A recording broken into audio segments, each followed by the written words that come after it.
साथियों, हम बाबा सीतादास की तपोस्थली पर उपस्थित हैं और ये देख रहे हैं जैसा कि बाल संत योगी हमारे जो सीतादास महाराज के परम शिष्यों में से एक हैं बाबा महेश दास जी की अभी आए हैं, कहीं से गाड़ी खड़ी है और हमारे परम मित्र और पुराने साथी जो भूतपूर्व प्रधान प्रत्याशी रहे मनोज कुमार निर्मल जी सतनाम और इसमें बाबा की सेवा में हमेशा तैयार करते रहते हैं।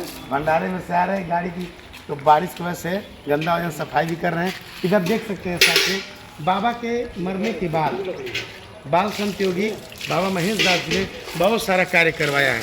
ये सब उनके कर कमलों द्वारा सहयोग से जो कुछ मिला है, उन्होंने इतना सब कार्य करवाया है।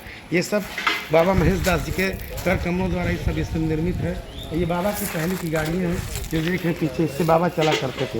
ये गाड़ियाँ आज भी यहाँ पे सजा के रखी गई हैं उनकी यादों के लिए, स्मृति के रूप में। इसी से बाबा सीतादास चला करते थे गाड़ियों से। बाबा ने बहुत कुछ किया है। ये बाबा की गाड़ियाँ हैं, इन्हीं से बाबा चला करते थे। साहब इसी गाड़ियों से चलते थे।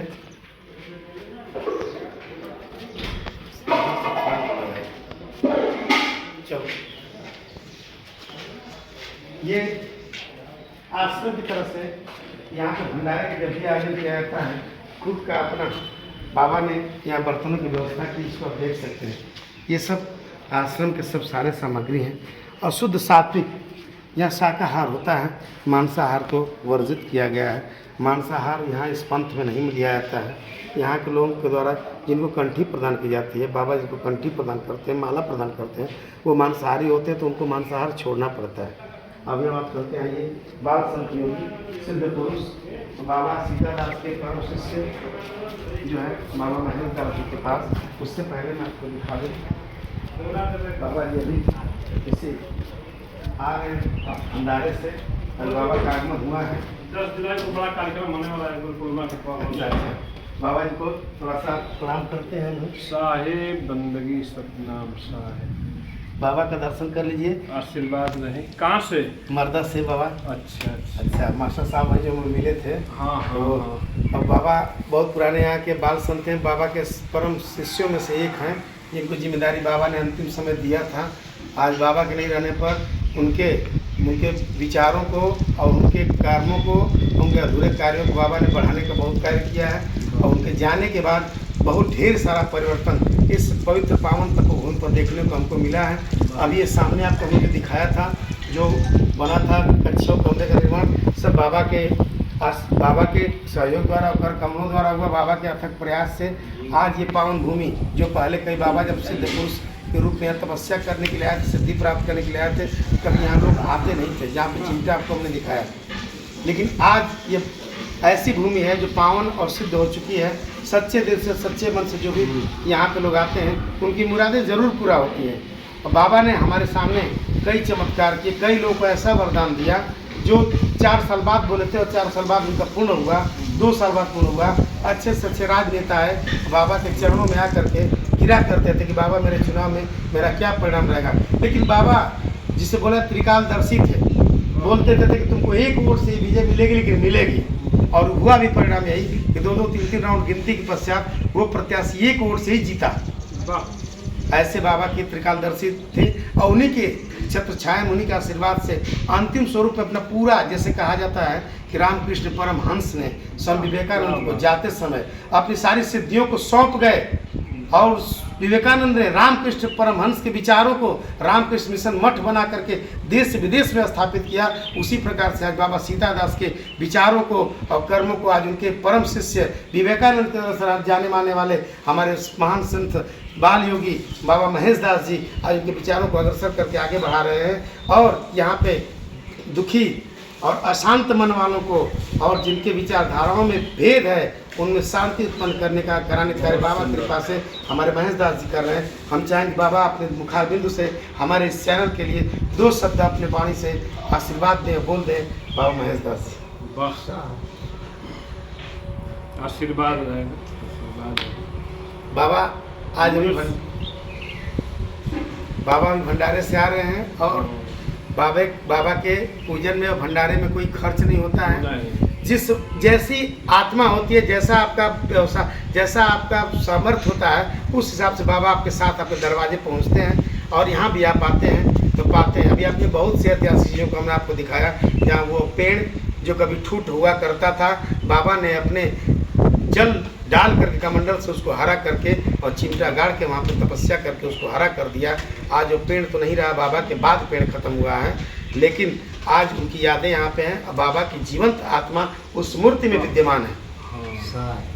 इसलिए हम चाहेंगे कि जो श्रद्धालु, जो भी दर्शक इसको देख रहे हैं, वो अपनी मनोकामनाओं की, इच्छित मनोकामनाओं की पूर्ति के लिए आकर के साहब के दरबार में अपनी हाजिरी लगावें और यथासंभव अगर हो सके जो कुछ उनके परिश्रम से कमाई है, जो परिश्रम से कमाया, उसमें 1 पैसे का, 1 अंश का योगदान करें इस कुटी में, इस आश्रम में, और देखें कि बाबा का क्या प्रताप उनके साथ होता है। और अगर नहीं होता है तो मन से अपने आप को समर्पित करें, धन की आवश्यकता नहीं है, मन से समर्पित होने सारे मनोकामना पूर्ण हो जाती है। यह परंपरा जो है अनादिकाल से है, चलती है। गुरु परंपरा अनादिकाल से, संत गुरु जिसके जीवन में, जिसके घर पे संत गुरु का आगमन होता रहेगा, पूजन आदर सम्मान, उसके जीवन में सुख शांति और समृद्धि उन्नति विकास होता रहेगा। मनुष्य जीवन की सबसे बड़ी उपलब्धि संत गुरु का दर्शन, प्रथम भगत संतन कर संगा। तो राम कृष्ण से कौन बड़ा सोहू तो गुरु की, 3 लोक के वे धनी गुरु आगे अधीन। महान महान संत भगवान लोग आए इस पृथ्वी के गुरु परंपरा को जो अपने हृदय में जो है के प्रति समर्पित रहे। तो सुख शांति और उन्नति के स्रोत जो है संत और गुरु हैं। सब कुछ छूट जाए लेकिन संत गुरु का सानिध्य देना छूटे। तब चुक राज चुक न रखे, तपस्या से लोग चुकते हैं तो राजा बनते हैं। साथियों, वीडियो में आपने देखा भी बाबा ने कितनी बड़ी बातों को बोला है। और जो युवा साथी हमारे जो विद्यालय में, कहीं किसी भी विद्यालय में पाठ्यक्रम में पढ़े होंगे या पढ़ रहे होंगे, तो वहाँ पे कबीर साहब की सारी चौपाइयाँ आपको मिलती हैं। तो उसमें अर्थ बताया जाता है, जहाँ पे हमारे गुरु जन आपको अर्थ बता के जीवन की महत्ता को बताते हैं। चूँकि कबीर साहब ज्ञानमार्गी शाखा के प्रमुख कवि थे, इतने बड़े कवि आज तक ज्ञानमार्गी शाखा के संसार में कोई हुआ नहीं है। और उनके एक एक दोहों में, एक एक चौपाइयों में, उनकी एक एक मतलब उनके रचनाओं में ऐसी ज्ञान की महत्वपूर्ण बातें छुपी हुई हैं कि संसार नष्ट हो जाएगा, लेकिन वो बातें कभी समाप्त नहीं हो पाएंगी। और आज वो चीज़ें हमको यहाँ पर देखने को मिलती है, जब यहाँ पे यज्ञ होता है, जब यहाँ पे पूजन होता है, यहाँ जब लोग आते तो उस गुरु महिमा का गान करते हैं। और वो चीज़ें हम जब पढ़े थे किताबों में, तो उन चीज़ों को यहाँ पर प्रत्यक्ष रूप में देखने को मिलता है, जो है देखने को मिलता है। जीता जागता स्थली। और समय समय पर आपने देखा है कि बाबा ने 1-1 पैसे इकट्ठा करके यहाँ शुद्ध सात्विकता, शुद्ध सात्विक भोजन, सात्विक मन, सात्विक विचार, सात्विक कर्म से लोगों की सेवा करते हैं। और निःशुल्क में भंडारा, बहुत बड़ा आयोजन समय समय पर होता रहता है। अभी जब होने वाला है गुरु पूर्णिमा, योगी पूर्णिमा। अच्छा, गुरु पूर्णिमा के दिन, अभी जो गुरु पूर्णिमा आने वाली 10 तारीख 10 जुलाई को बहुत बड़ी मात्रा में, बहुत बड़ी संख्या में भंडारा होने वाला है। सभी लोगों को अपने चैनल के माध्यम से मैं कहना चाहता हूं कि जिन भाई बंधुओं तक मेरी आवाज़ जा रही है, बाबा का आदेश न समझ करके, आग्रह समझ करके एक बार इस प्रसाद के भंडारे में आने का प्रयास करें, कि भंडारे में आके प्रसाद ग्रहण करें। और जैसा अन्न वैसा मन, यह जो अन्न है यह परिश्रम से, यह जो अन्न है परिश्रम से और बेदाग लोगों से लिया हुआ अन्न है, जो आपके मन को सच्चा शुद्ध बनाता है। कभी गलत तरीके से कमाया हुआ पैसे से यह अन्न नहीं है। इसलिए प्रसाद जब खाएंगे तो आपका मन भी अलग तरीके का एक ऊर्जावान महसूस करेगा और आपका मन जो है शांत चित्त हो करके और ईश्वर के चरणों में हमेशा हमेशा के लिए समर्पित हो जाएगा। और वही बात बोला है तुलसीदास जी ने कि जाकी रही भावना जैसी, प्रभु मूरत तिन देखी तैसी। इसी के साथ साथ मैं अपनी वाणी को विराम देता हूँ। साहेब सतनाम बोलिए गुरु भगवान की जय, बेलसड़ी धाम की जय, सब संतन की जय, चारों धाम की जय, समस्त परिवार की जय। साहिब।